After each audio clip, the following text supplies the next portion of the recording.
Hello everyone, I welcome you all on my channel English with Shiva. So in this new video, we will talk about a famous great novelist and allegorist Nathaniel Hawthorne.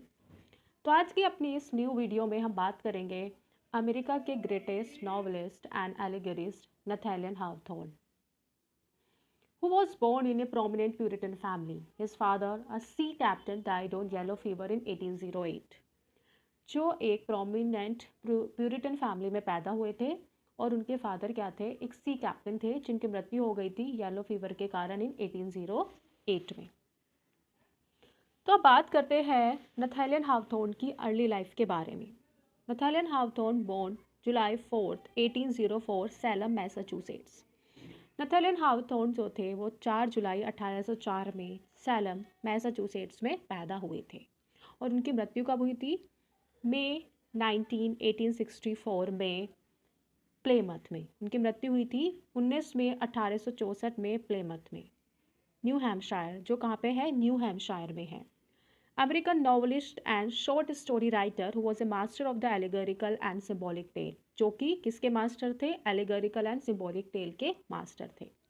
One of the greatest fiction writer in American literature, उनको American literature के greatest fiction writer में भी include किया जाता है। He is best known for the Scarlet Letter 1850 and the House of Seven Gables 1851।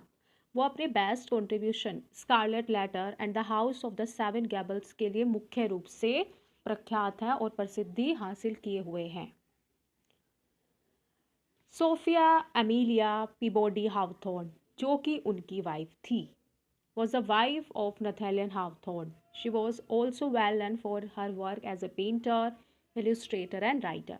वो as a painter और Illustrator के रूप में भी प्रसिद्ध थी।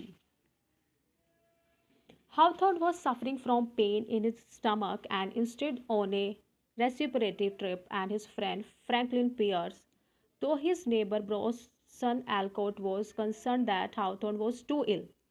While on a tour of the White Mountains, he died in his sleep on May 19, 1864 in Plymouth, New Hampshire. हावथॉर्न क्या था, एक बार ट्रिप पे जा रहे थे अपने फ्रेंड्स के साथ। कहाँ पे? वाइट माउंटेन्स पे। याद रखना किस ट्रिप पे जा रहे थे, कौन सी जगह थी जहाँ पे उनकी मृत्यु हो गई थी।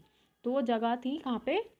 प्लेमथ में, हैम्पशायर एक जगह है, वहाँ पे उनकी मृत्यु हो गई थी। और किस कारण उनकी मृत्यु हो गई थी? उनके पेट में क्या था? पेन था, है ना। उनके फ्रेंड को पता था, उसने उनकी हेल्प करने की भी कोशिश करी थी, लेकिन उनकी अनफॉर्चुनेटली मई 19, 1864 में एक टूर के दौरान मृत्यु हो गई थी।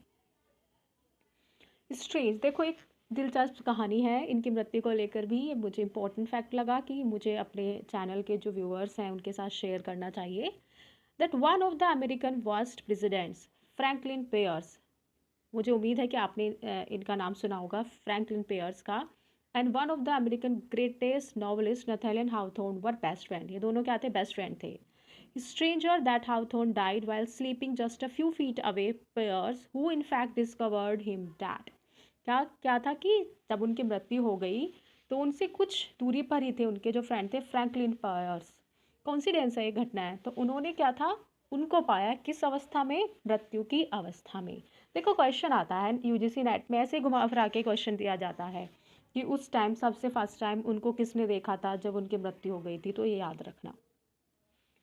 Nathaniel Hawthorne is considered a dark romantic because his literary works focus on guilt, sin, hypocrisy and other negative emotions. तो नथेलियन हावथॉर्न को डार्क रोमांटिक कंसीडर किया जाता है क्योंकि उनके वर्क्स हमेशा किसके बारे में बात करते हैं? सिन के बारे में बात करते हैं, गिल्ट के बारे में बात करते हैं, हिपोक्रेसी के बारे में बात करते हैं और नेगेटिव इमोशंस के बारे में बात करते हैं। देखो ये इंपॉर्टेंट फेमस कोट है हावथॉर्न की, और देखो हमें लाइफ की एक इंस्पिरेशन भी देती है और एग्जाम में ये कई बार आई है, तो इसलिए इसको ध्यान से सुनना और समझना। Happiness is like a butterfly which when pursued is always beyond our grasp, but if you will sit down quietly may alight upon you। यहाँ पे क्या किया है, देखो आगे मैंने एक्सप्लेनेशन की स्लाइड भी ऐड की है, देखते हैं। In this quote the butterfly is a metaphor for happiness, है ना। यहाँ पे बटरफ्लाई को एक मेटाफर के रूप में यूज़ किया है, जो किस क्या मेटाफर है? हैप्पीनेस का मेटाफर है। Nathaniel Hawthorne beautifully compared happiness with a butterfly to explain a message given to us by our mother nature। जो कि इस बटरफ्लाई के द्वारा हमारी मदर नेचर से संबंधित एक मैसेज भी हमें देना चाहते हैं अपनी इस कोटेशन के द्वारा। देखते हैं वो क्या कहते हैं। We know that it is very difficult to catch a butterfly. कह रहे हैं कि हम सबको पता है कि इतना ईजी नहीं है कि हम बटरफ्लाई को कैच करें या उसको पकड़ लें। The more we will chase it the more we will lose the chance to catch it. कह रहे जितना हम उसके पास जाते हैं उसको पकड़ने की कोशिश करते हैं तो हम देखते हैं कि कई बार क्या होता है हम उसको पकड़ने का मौका खो देते हैं। If we continue to try and catch a butterfly it will elude you. क्या कह रहे हैं कि हम जितनी बार भी उसको पकड़ने की कोशिश करते हैं वो अपना बचाव करती है, हमारे से बचती है कि हम उसको ना पकड़ पाएँ। तो यहाँ पे कहने का मतलब है कि हम जितना खुशियों के पास भागते हैं खुशियाँ हमारे से उतना ही दूर जाती है। तो यहाँ पे क्या मैसेज दे रहा है वो देखो। If we concentrate on the other things around us apart from the butterfly. कह रहे हैं कि अगर हम और सब चीज़ों पे कोशिश करें उनको पकड़ने की, उन पे फोकस करने की जो बटरफ्लाई से अलावा है, यानी कि अगर हम तितली के अलावा या हम अपनी लाइफ में उन चीज़ों पे फोकस करें जो हमारे से दूर भाग रही है, उनको फोकस ना करके हम चीज़ों पे फोकस करें जो हमारे पास है, then it will slowly come and will sit on your shoulders. कह रहे हैं कि वो चीज़ें जिनको तुम पा सकते हो अगर तुम उन पर कोशिश करो, कंसंट्रेट करो, तो उम्मीद है वो बहुत जल्दी तुम्हारे पास होंगी और तुम्हारे शोल्डर्स पे बैठेंगी। यानी कि कहने का मतलब ये है कि तुम उन चीज़ों को पकड़ने की कोशिश करो, उन चीज़ों पे वर्क करो जिनको तुम्हें ये लगता है कि इनको तुम आसानी से पकड़ सकते हो, इनमें सक्सेस को प्राप्त कर सकते हो। तो को कितना ब्यूटीफुल मैसेज यहाँ पे राइटर हमें दे रहा है, याद रखना। लाइफ में हमेशा उन चीज़ों पे वर्क करो जिनमें तुम्हें ये लग रहा है कि हाँ मैं इसमें कर सकता हूँ। Hawthorne love the word ignominy. देखो उनको एक वर्ड से प्यार था, ignominy. In the 87,000 plus words that make up the Scarlet Letter. कह रहे स्कारलेट लेटर में कितने वर्ड हैं? 87,000 वर्ड है। Hawthorne used ignominy 16 times, ignominious 7 times, and ignominiously once. He apparently had affection for the word which means dishonor, infamy, disgrace और shame. कह रहे हैं कि उन्हें इस वर्ड से बहुत प्यार था। देखो इस वर्ड का मतलब होता है बदनामी, कलंक या कोई भी नेगेटिव पॉइंट ऑफ व्यू या डिसऑनर संबंधित। तो याद रखना कि नथेलियन हावथॉर्न ने कितनी टाइम इस वर्ड को यूज़ किया है स्कारलेट लेटर में और उनको किस वर्ड से प्यार था, ये क्वेश्चन हमें एग्जाम में मिल सकता है। मोबी डिक, हम मुझे उम्मीद है आप सबको मोबी डिक के बारे में पता होगा, थोड़ी बहुत इन्फॉर्मेशन होगी। तो देखते हैं मोबी डिक का क्या इन्फ्लुएंस था हमारे राइटर पर। Hawthorne's writing influenced Melville who dedicated Moby Dick to Hawthorne as well as Henry James and William Faulkner. They were drawn particularly by his symbolic method and his attention to the dark elements in human experience. कह रहे Moby Dick जो हमारा work था किसका, Melville का, वो किसको dedicate किया है उसने? हावथॉर्न को, और भी जो राइटर है उनको डेडिकेट किया है। तो हावथॉर्न ने इससे इंस्पिरेशन ली, इसका इन्फ्लुएंस हम हावथॉर्न पर देख सकते हैं। तो ये भी क्वेश्चन बन सकता है कि किस वर्क से हावथॉर्न ने इंस्पिरेशन ली या इन्फ्लुएंस हम हावथॉर्न पर देख सकते हैं। तो याद रखना इंपॉर्टेंट वर्क्स ऑफ हावथॉर्न। अब देखते हैं हावथॉर्न के कुछ इंपॉर्टेंट वर्क्स को। The Scarlet Letter. देखो स्कारलेट लेटर के इंपॉर्टेंट जितने भी पॉइंट हैं, उसकी जितनी भी इंपॉर्टेंट फैक्ट्स हैं, उन सबको पढ़ लेना क्योंकि इसमें क्वेश्चन हम देख रहे हैं PYQs में भी पूछे गए हैं।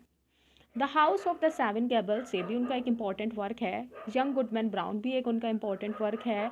द ब्लाइथडेल रोमांस भी उनका एक इम्पॉर्टेंट वर्क है। द मार्बल फोन भी एक उनका इम्पॉर्टेंट वर्क है। And another one is Twice Told Tales भी इनका इम्पॉर्टेंट वर्क है। टैंगलवुड टेल्स भी इनका इम्पॉर्टेंट वर्क है। और वंडर बुक भी इनका इम्पॉर्टेंट वर्क है। तो जो वर्क्स मैं बता रही हूँ उनको एक बार पढ़ लेना, और जिनको मैं बता रही हूँ कि इसके समरी को देख लेना, तो उसकी समरी ज़रूर देखना क्योंकि PYQs के बेस्ड पे ही मैं आपको सजेस्ट करती हूँ।